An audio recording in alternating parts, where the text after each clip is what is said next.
شیر اور خرگوش۔ ایک گھنے جنگل میں ایک شیر رہا کرتا تھا۔ وہ تمام جنگل کا بادشاہ تھا، لیکن وہ بادشاہ جیسے پیش نہیں آتا تھا۔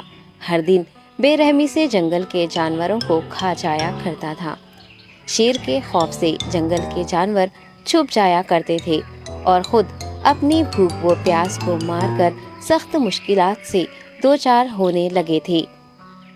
اس طرح کچھ دن بعد جنگل کے تمام جانور ایک مقام پر جمع ہوئے اور شیر کے شر سے محفوظ رہنے کے لیے سب مل کر رائے مشورہ کرنے لگے۔ سب نے اپنی اپنی بات رکھی اور آخر میں ایک گیدڑ نے کہا، میرا خیال ہے کہ ہم روز شیر کے ہاتھوں مرنے کے بجائے ہم خود ایک بار شیر کے پاس چلے جائیں۔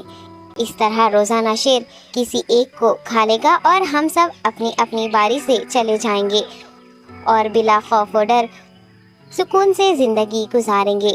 گیدڑ کے مشورے پہ تمام جانور رضامند ہو گئے۔ ایک بندر نے کہا، ٹھیک ہے، تمہاری بات بالکل درست ہے۔ موت کا خوف کرنے کے بجائے اپنی باری آنے تک ہم اطمینان و سکون کی زندگی گزار سکیں گے۔ جانوروں کی بات چیت مکمل ہونے کے بعد خود گیدڑ نے شیر کے پاس جا کر یہ ساری بات بتائی۔ گیدڑ کی باتیں سننے کے بعد شیر نے کہا، میں بادشاہ ہوں، اس لیے تم سب کی بات مان رہا ہوں، لیکن ایک بات غور سے سن لو۔ اگر کسی دن مجھے جانور ملنے میں تاخیر ہو جائے تو میں خاموش نہیں بیٹھوں گا اور دوبارہ تم سب پر حملہ کرنا شروع کروں گا۔ شیر نے بڑے غصے سے یہ سب کہا۔ شیر کی باتیں سن کر گیدڑ نے سر ہلاتے ہوئے حامی بھر دی اور وہاں سے چلا گیا۔ اس دن کے بعد ایک ایک جانور بلا ناغہ اپنی اپنی باری کے مطابق شیر کے پاس جانے لگے اور شیر سکون سے اپنے پاس آنے والے جانوروں کو مار کر اپنی بھوک مٹانے لگا۔ یہ معاملہ ایسے ہی چل رہا تھا اور ایک دن شیر کے پاس جانے کی باری ایک خرگوش کی آئی۔ وہ خرگوش بہت ہی ہوشیار تھا۔ اسے شیر کے پاس جانا منظور نہیں تھا اور اس نے اپنے ساتھی جانوروں کو بے رحمی سے مارنے والے شیر کو سبق سکھانے کی ٹھان لی اور ایک اچھی تدبیر نکال کر آہستہ آہستہ شیر کی گفا کے پاس پہنچ گیا۔ تاخیر ہو جانے سے شیر کافی غصے میں تھا اور خرگوش کو دیکھ کر غصے سے کہنے لگا، میں نے تم سب کو پہلے ہی کہہ دیا تھا، دیر ہو جائے تو میں خاموش نہیں بیٹھوں گا۔ تم نے وعدہ خلافی کی ہے، اس لیے میں جنگل جا کر من چاہے جانور کا شکار کر کھا جاؤں گا۔ تب خرگوش نے شیر سے کہا، معاف کر دیجیے بادشاہ سلامت، غلطی ہو گئی اور اس کا ایک واجب سبب ہے۔ اطمینان رکھیے، میں بیان کرتا ہوں، آپ سنیے اور اس کے بعد آپ آرام سے مجھے مار کر کھا لیں۔ شیر نے پھر غصے سے کہا، وہ کیا بات ہے، جلدی بتاؤ۔ خرگوش نے کہا، بادشاہ سلامت، میں آپ کے پاس آ رہا تھا اور راستے میں مجھے ایک شیر مل گیا اور مجھے مارنے کے لیے آگے بڑھنے لگا۔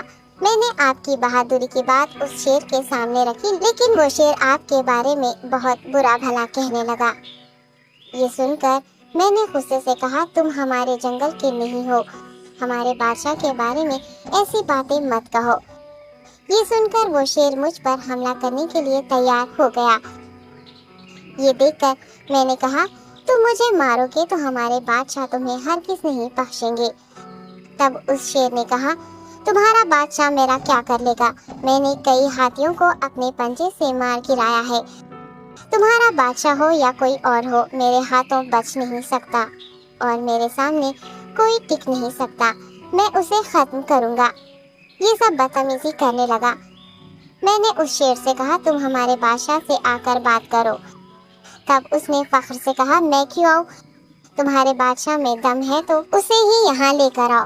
یہ کہہ کر مجھے دبانے لگا۔ بادشاہ سلامت، اسی لیے آنے میں تاخیر ہو گئی۔ یہ سنتے ہی شیر غصے سے کہنے لگا، چلو ابھی چلتے ہیں، اسے ختم کر دوں گا۔ یہ سننے کے بعد خرگوش نے شیر کو جنگل کے درمیان موجود ایک کنویں کے پاس لے گیا۔ خرگوش نے کہا، بادشاہ اس کے اندر دیکھیے، وہ وہاں آپ کا بے صبری سے انتظار کر رہا ہے، آپ اسے اچھا سبق سکھائیے۔ شیر غصے سے فوراً کنویں میں جھانکنے لگا اور زور سے دہاڑنے لگا۔ تب دوسری جانب سے بھی دوسرا شیر دہاڑتا ہوا محسوس ہونے